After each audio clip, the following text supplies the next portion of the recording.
سورۃ الشعراء کی آیت نمبر 69۔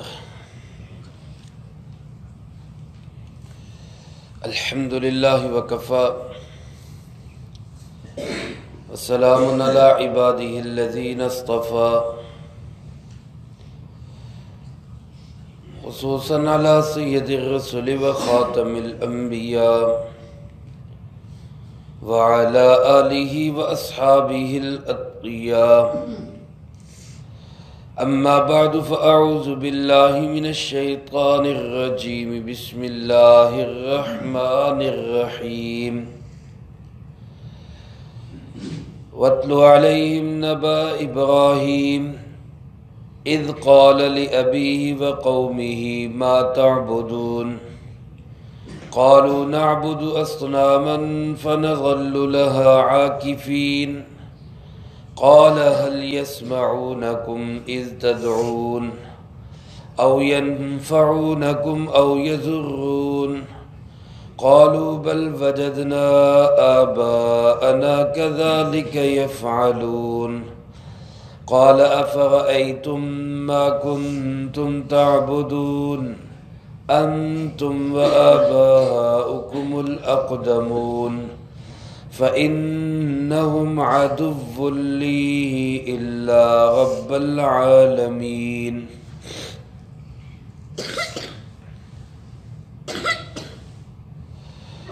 واتل علیہم نبأ ابراہیم، تلاوت کر کے سنائیے ان کو خبر ابراہیم علیہ السلام کی۔ اذ قال لأبیہ وقومہ، بالخصوص وہ وقت کہ جب انہوں نے اپنے ابا جان سے اور اپنی قوم سے کہا ما تعبدون، کس چیز کی تم عبادت کرتے ہو؟ قالوا نعبد اصناما، وہ کہنے لگے کہ ہم عبادت کرتے ہیں چند مورتوں کی، فنظل لها عاکفین، اور ہم دن بھر انہی کے سامنے جھکے پڑے رہتے ہیں۔ قال هل يسمعونكم اذ تدعون، ابراہیم علیہ السلام نے پوچھا کیا یہ سنتے ہیں تمہاری جب تم انہیں پکارتے ہو؟ او ينفعونكم او يضرون، یا یہ تمہیں کوئی نفع پہنچاتے ہیں یا نقصان سے بچا سکتے ہیں؟ قالوا بل وجدنا آباءنا كذلك يفعلون، وہ کہنے لگے بلکہ ہم نے پایا ہے اپنے آباء و اجداد کو وہ اسی طرح کرتے تھے۔ قال افرأيتم ما كنتم تعبدون، ابراہیم علیہ السلام فرمانے لگے ذرا غور کرو جن کی تم عبادت کرتے ہو، انتم و آباؤکم الاقدمون، تم بھی اور تمہارے پہلے آباء و اجداد بھی، فإنہم عدو لی، یہ سب کے سب میرے دشمن ہیں، الا رب العالمین، سوائے اللہ رب العالمین کے۔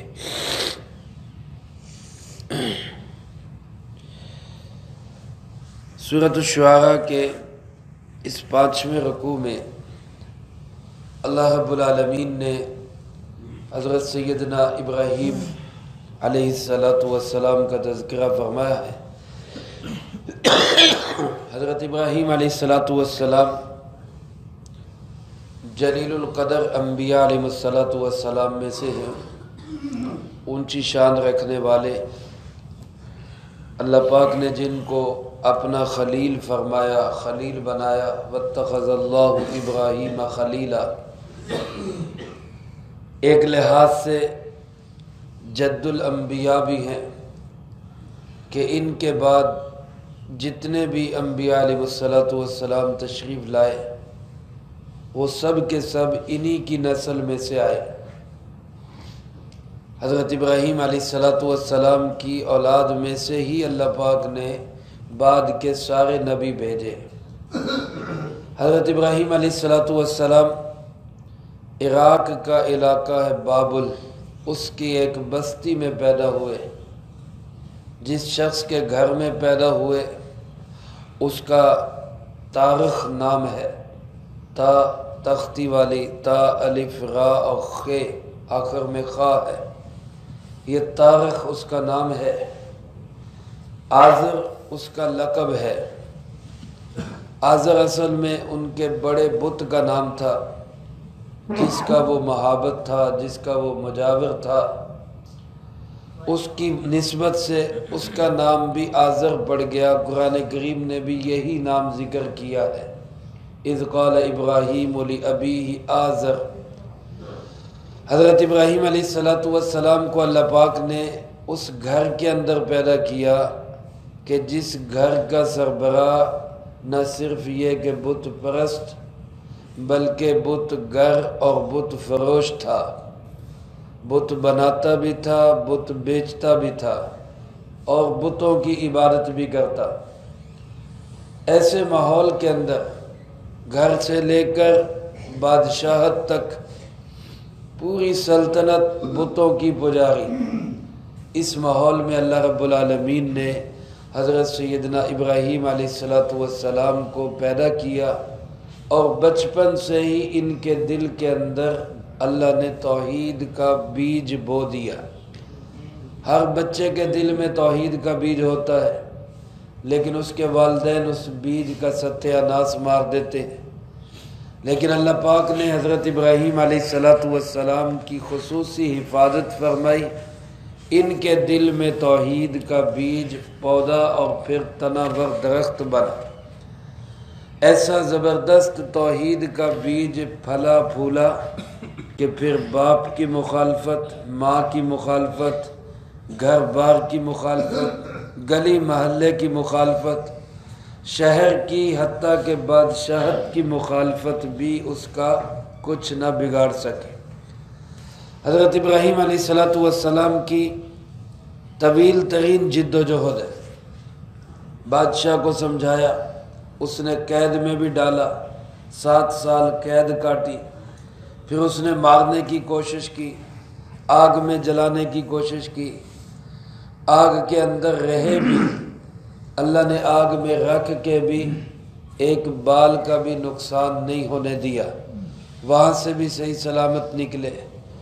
پھر بالآخر اللہ کے حکم سے عراق کو چھوڑ کر، بابل اور عراق کے علاقے کو چھوڑ کر فلسطین کی طرف چلے، شام کی طرف گئے۔ مصر سے گزر ہوتے ہوئے وہاں کے بادشاہ کے پاس سے گزر ہوا۔ اس وقت ان کے سفر میں ان کے ساتھ ایک بھتیجا جن کا نام حضرت لوط علیہ السلام اور ایک ان کی اہلیہ حضرت سارہ رضی اللہ تعالیٰ عنہ، اس کے علاوہ کوئی نہیں تھا۔ بادشاہ فرعون جو مصر کا اس وقت کا بادشاہ تھا، اس کے پاس سے گزر ہوا، اس نے دست درازی کی کوشش کی اہلیہ کے ساتھ، طویل واقعہ ہے، وہ نہ کر سکا۔ بار بار کوشش کے باوجود اللہ پاک نے اس کو روک دیا، وہ پتھر کا مجسمہ بن گیا۔ پھر اس نے معافی مانگی، توبہ کی اور سمجھ گیا کہ یہ واقعی اللہ کے نبی ہیں، تو اس نے اپنی شہزادی حضرت ہاجرہ رضی اللہ تعالیٰ عنہ وہ تحفے کے طور پہ ابراہیم علیہ السلام کو عطا کر دی، جو ان کی دوسری بیوی بنی۔ یہودیوں نے یہ بات پھیلائی ہے کہ حضرت ہاجرہ شہزادی نہیں تھی، باندی تھی، لونڈی تھی، اور پھر آگے چل کے اسی نسبت سے وہ یہ ثابت کرتے ہیں کہ ان کے بیٹے اسماعیل اور اسماعیل کے خاندان سے جناب محمد کریم صلی اللہ علیہ وسلم، تو وہ یہ ثابت کرنا چاہتے ہیں کہ یہ سب ایک باندی کی اولاد ہے، لونڈی کی اولاد ہے۔ یہ غلط ہے، حضرت ہاجرہ باندی یا لونڈی نہیں تھی، بلکہ وہ خود شہزادی تھی، اور حضرت اسماعیل علیہ السلام اسی شہزادی کے بطن سے پیدا ہوئے، اور انہی کی نسل سے جناب محمد کریم صلی اللہ علیہ وسلم پیدا ہوئے۔ حضرت ابراہیم علیہ السلام کی عمر مبارک کوئی 82-83 سال تھی جب اللہ پاک نے ان کو بیٹا حضرت اسماعیل علیہ السلام عطا فرمائے، پہلے بیٹے حضرت اسماعیل علیہ السلام، پھر تقریباً لگ بھگ 100 سال کے قریب عمر تھی جب پہلی بیوی حضرت سارہ کے بطن سے اللہ پاک نے حضرت اسحاق علیہ السلام عطا فرمائے۔ اسحاق کے بیٹے ہیں یعقوب علیہ السلام، اور یعقوب علیہ السلام کا ہی اصل نام اسرائیل ہے، اور انہی کی ساری اولاد کو بنی اسرائیل کہا جاتا ہے۔ انہی کی نسل میں حضرت یوسف علیہ السلام ان کے بیٹے ہیں، پھر آگے چل کے حضرت موسیٰ علیہ السلام، حضرت داؤد علیہ السلام، سلیمان علیہ السلام، اور ایک دو نہیں، سینکڑوں نہیں، ہزاروں نبی اللہ رب العالمین نے بنی اسرائیل میں ہی پیدا فرمائے۔ آخری نبی ہمارے نبی پیارے آقا جناب محمد کریم صلی اللہ علیہ وسلم، اللہ پاک نے حضرت ہاجرہ کے بطن سے اللہ پاک نے جو اسماعیل علیہ السلام پیدا ہوئے تھے ان کی نسل میں پیدا فرمائے۔ یہودیوں کو آج تک، عیسائیوں اور یہودیوں کو اور بنی اسرائیلیوں کو یہی جلن، حسد اور غصہ ہے کہ شریکے والے حضرت اسماعیل علیہ السلام کی اولاد حضرت محمد صلی اللہ علیہ وسلم یہ آخری نبی بن کے کیوں آئے اور یہ پوری دنیا کے قائد اور رہنما کیوں بنے؟ یہ ساری لڑائیاں اسی چیز کی بن رہی ہیں۔ حضرت ابراہیم علیہ السلام اس کے بعد 2 اور عورتوں سے بھی شادی کی، جن کے بطن سے اللہ پاک نے حضرت ابراہیم علیہ السلام کو ایک کے بطن سے 5 اور ایک کے بطن سے 6 بچے عطا فرمائے۔ کل 13 بیٹے تھے حضرت ابراہیم علیہ السلام کے، اور تقریباً 200 سال کی عمر پائی حضرت ابراہیم علیہ السلام نے۔ حضرت یعقوب علیہ السلام جو ان کے پوتے ہیں وہ بھی ان کی زندگی میں ہی پیدا ہو گئے تھے، حضرت اسحاق علیہ السلام کے بیٹے۔ یا اللہ پاک نے حضرت ابراہیم علیہ السلام کی وہ ابتدائی جد و جہد جو انہوں نے توحید کے لیے کی اس کا تذکرہ فرمایا۔ اللہ پاک نے جناب محمد کریم صلی اللہ علیہ وسلم کو مخاطب کیا اور فرمایا وَاتْلُ عَلَيْهِمْ نَبَأَ ابراہیم، آپ ان کو پڑھ کے سنائیں خبر ابراہیم علیہ السلام کی۔ ابراہیم علیہ السلام کا تذکرہ خاص طور پہ قرآن کریم میں اس لیے بھی جگہ جگہ پہ کیا گیا ہے کہ مشرکین عرب جو عرب کے رہنے والے تھے، باوجود اس کے کہ وہ جناب محمد کریم صلی اللہ علیہ وسلم کے بدترین دشمن تھے، لیکن دعویٰ ان کا یہ تھا کہ ہم اصل ابراہیمی ہیں، یہ دعویٰ بھی ساتھ کرتے تھے۔ جیسے آج ہمارے ہاں کچھ لوگ ہیں جو دعویٰ کرتے ہیں کہ اصل میں ہم اہل بیت کو ماننے والے ہیں، اور اپنے سوا باقی سب کی کہتے ہیں کہ یہ اہل بیت کو مانتے ہی نہیں۔ اور جب ان سے کہا جاتا ہے بھی اہل بیت حضرت علی کرم اللہ وجہہ ساری زندگی توحید پہ قائم رہے، سیدہ فاطمہ رضی اللہ تعالیٰ عنہ نے اپنے بچوں کی تربیت توحید پہ کی، حسنین کریمین رضی اللہ تعالیٰ عنہ توحید کی خاطر ساری زندگی اپنی جان نچھاور کرتے رہے، تو پھر کہتے ہیں کہ نہیں، جو کچھ ہوگا وہ علم سے ہی ہوگا، جو کچھ ہوگا وہ گھوڑے سے ہی ہوگا، تو اہل بیت کو وہاں بھول جاتے ہیں۔ اور دعویٰ کرنے میں کیا ہے کہ اہل بیت کے سب سے زیادہ ماننے والے ہم ہیں۔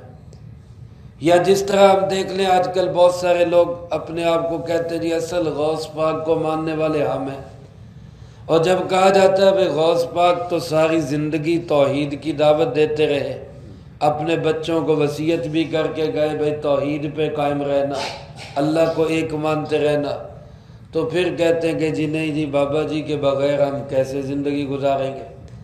تو توحید مانتے نہیں اور خود کو کہتے ہیں سب سے زیادہ غوث پاک کے ہم ماننے والے ہیں۔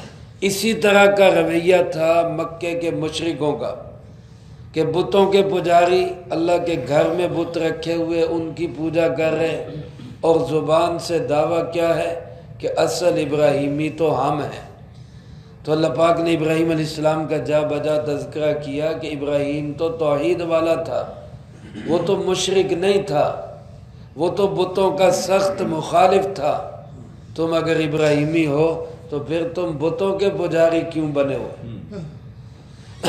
چنانچہ اللہ پاک نے فرمایا ان کو خاص طور پہ وہ بات بتائیں کہ جب انہوں نے اپنے ابا جان سے اور اپنی قوم سے کہا ما تعبدون، تم کس چیز کی عبادت کرتے ہو، یہ کیا چیزیں ہیں جن کی تم عبادت کر رہے ہو؟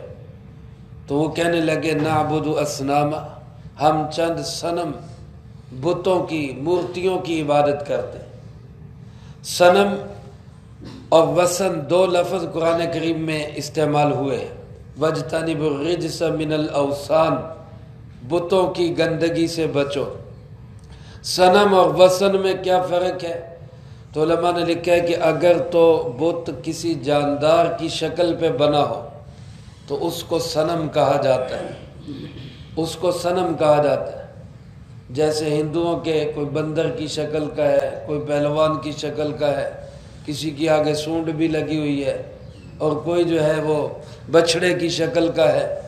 تو جو جاندار کی شکل پہ بنا ہوا بت ہو اس کو کہا جاتا ہے صنم، اور جو بے جان کی شکل کا بت ہو، بے جان کی شکل کا جس میں کسی جاندار کی شکل نہ ہو، اس کو کہا جاتا ہے وثن۔ جیسے عیسائی صلیب کی عبادت کرتے ہیں، صلیب کو سمجھتے ہیں کہ یہ نفع اور نقصان دیتی ہے، یہ نقصان سے بچاتی ہے، تو وثن یہ بت ہے۔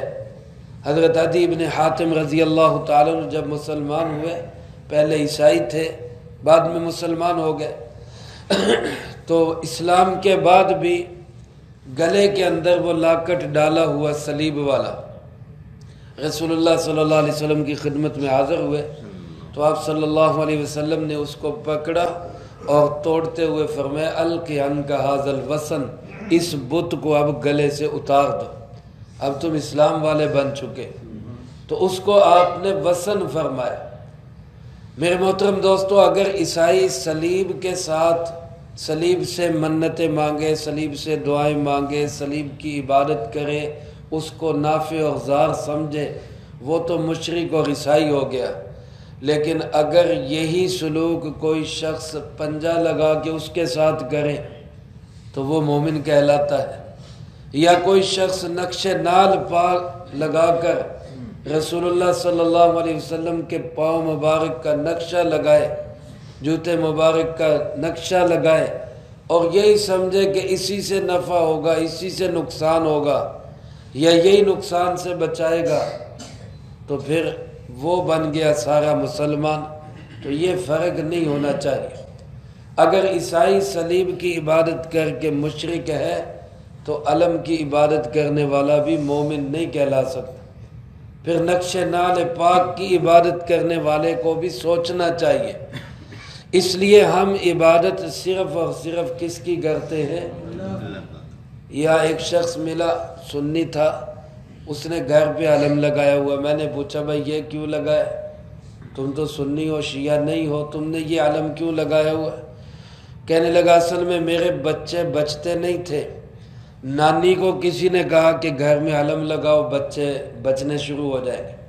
اس کے بعد میرے بیٹا ہوا، وہ بچ گیا، اس کو کچھ نہیں ہوا، وہ ٹھیک ہے۔ اب نانی علم اتارنے نہیں دیتی کہ یہ اتر گیا تو کہیں بچہ پھر نہ مر جائے۔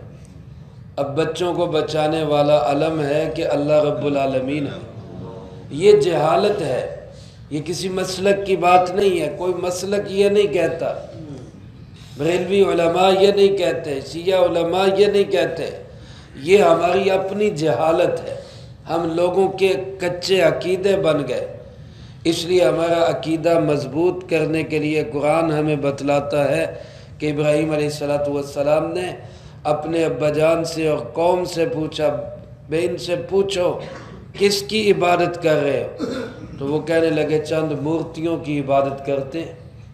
فَنَظَلُّ لَهَا عَاكِفِينَ، اور اس طرح عبادت کرتے ہیں کہ ہم تو اسی پہ جھکے پڑے رہتے ہیں، ہم اس کو چھوڑ نہیں سکتے۔ عاکف عقوف سے ہے، جو اعتکاف ہم کرتے ہیں۔ اعتکاف کرنے والا مسجد میں آ کے اللہ کے در پہ پڑ جاتا ہے، تو وہ اسی طرح کہنے لگے کہ جناب ہم تو ان کے در پہ پڑے ہوئے ہیں، یہاں سے ہم ہٹ نہیں سکتے۔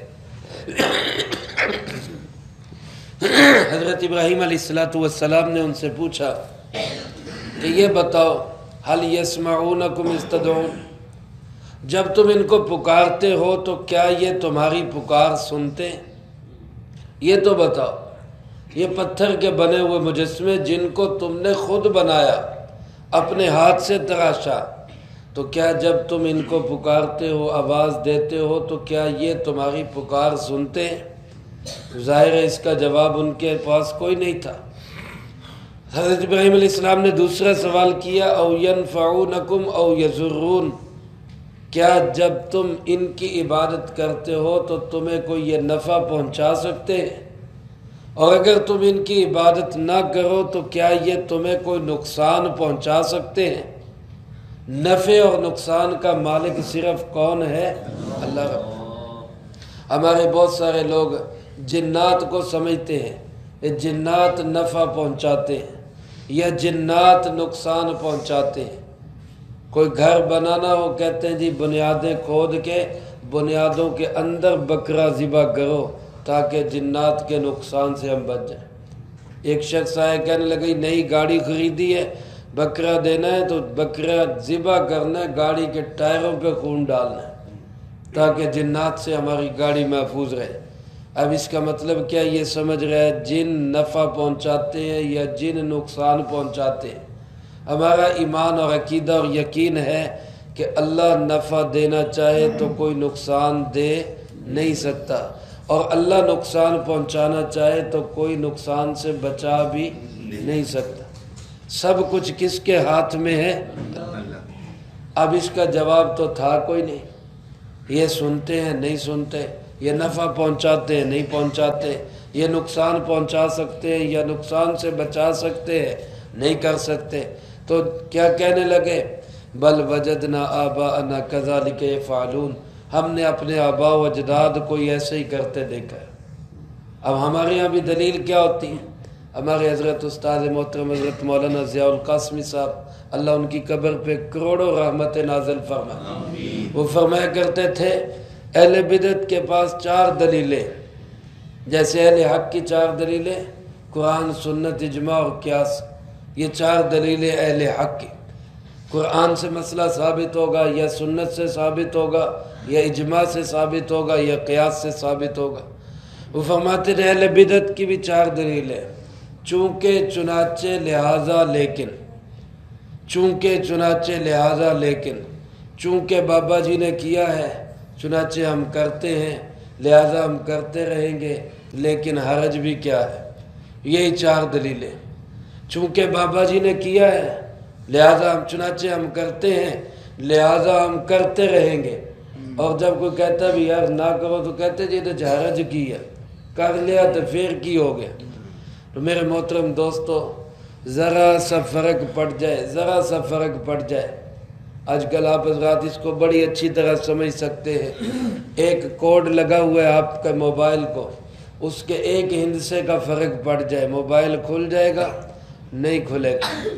آپ نے فنگر پرنٹس والے لاک آئے ہوئے ہیں، آپ نے انگوٹھے کا اس میں لاک جو ہے وہ انسٹال کیا ہے، اب آپ انگوٹھا چھوڑ کے ساری انگلیاں لگا لیں وہ لاک نہیں کھلے گا۔ تو جب ان چیزوں سے ذرا سی چیز بدلنے سے فرق پڑ جاتا ہے تو دین کے اندر ہم کیوں اتنا سست ہو جاتے ہیں کہ جی ذرا سا فرق پڑ بھی گیا تو پھر کیا ہوگا؟ وہاں بھی ذرا سا فرق پڑ گیا تو جنت نہیں کھلے گی، جنت نہیں ملے گی۔ اس لیے ہمیں قرآن بار بار سمجھاتا ہے کہ اپنا عقیدہ مضبوط کرو، صرف یہ دیکھ کے نہ چلو جی ساری دنیا کر رہی ہے ہم کیا کریں، ساری دنیا کر رہی ہے جی ہم کیا کریں۔ تو ان کی دلیل بھی یہی تھی جی سب کر رہے ہیں ہم کیا کریں، آباء و اجداد نے کیا ہے۔ تو اس موقع پہ توحید والے نے اپنے عقیدے کا اعلان کیا، اپنے عقیدے کا اعلان کیا۔ حضرت ابراہیم علیہ السلام نے فرمایا فرأیتم ما کنتم تعبدون، ذرا غور کرو جن کی تم عبادت کرتے ہو، تم بھی اور تمہارے آباء و اجداد بھی، وآباؤکم الاقدمون، تمہارے پہلے باپ دادے بھی جن جن مورتوں کی عبادت کرتے رہے، جن جن بتوں کے سامنے جھکتے رہے میں اعلان کرتا ہوں انہم عدو لی، یہ سب کے سب میرے دشمن ہیں، یہ سب کے سب میرے دشمن ہیں۔ میرے محترم دوستو، آج ہم سمجھتے ہیں کہ اچھے اخلاق والا وہ ہے جس کا کوئی دشمن نہ ہو۔ اگر یہ بات صحیح ہے تو پھر اللہ کے لیے دشمنی کہاں جائے گی؟ کسی صحابی نے پوچھا اللہ کے محبوب صلی اللہ علیہ وسلم ایمان کب مکمل ہوتا ہے؟ ایمان کب مکمل ہوتا ہے؟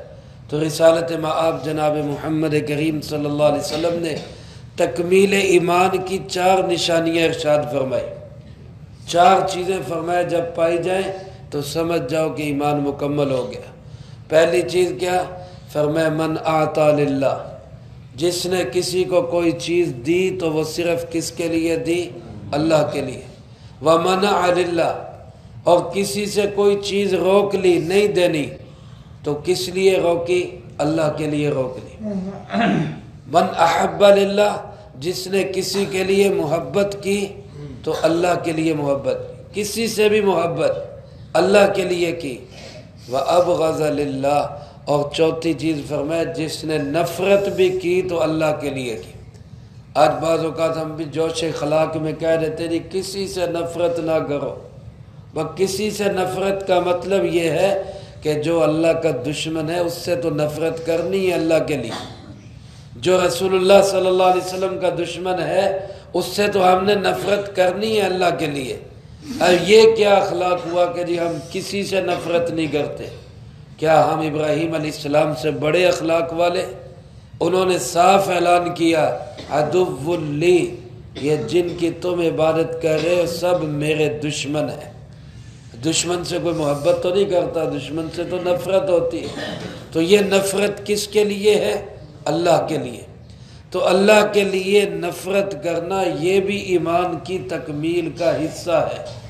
جو اللہ کے دشمن، جو رسول اللہ صلی اللہ علیہ وسلم کے دشمن، جو صحابہ کے دشمن، جو اہل بیت کے دشمن، جو اولیاء اللہ کے دشمن، ہمیں ان سب سے نفرت ہے اور ہونی چاہیے، تب ایمان مکمل ہوتا ہے۔ تو ابراہیم علیہ السلام نے اعلان کیا کہ یہ جن کو تم خدا سمجھ رہے ہو یہ سب کے سب میرے دشمن ہیں، میرا ان سے کوئی تعلق نہیں، الا رب العالمین، سوائے اللہ رب العالمین کے، کیونکہ وہ بے شک بتوں کے پجاری تھے لیکن اللہ کی بھی عبادت کرتے تھے، اللہ کو بھی مانتے تھے۔ یہ نہیں کہ وہ اللہ کا انکار کرتے تھے، اللہ کو بڑا رب مانتے تھے، اوپر والا کہہ کر، آسمان والا کہہ کر، کسی نہ کسی عنوان سے اللہ کی بھی عبادت کرتے تھے۔ تو ابراہیم علیہ السلام نے فرمایا تمہارے سب معبود میرے دشمن ہیں سوائے اللہ رب العالمین کے۔ پھر اللہ کا تعارف کروایا جس کا تذکرہ اللہ پاک نے اگلی آیات میں کیا ہے، وہ انشاءاللہ اگلی فرصت میں آئے گا۔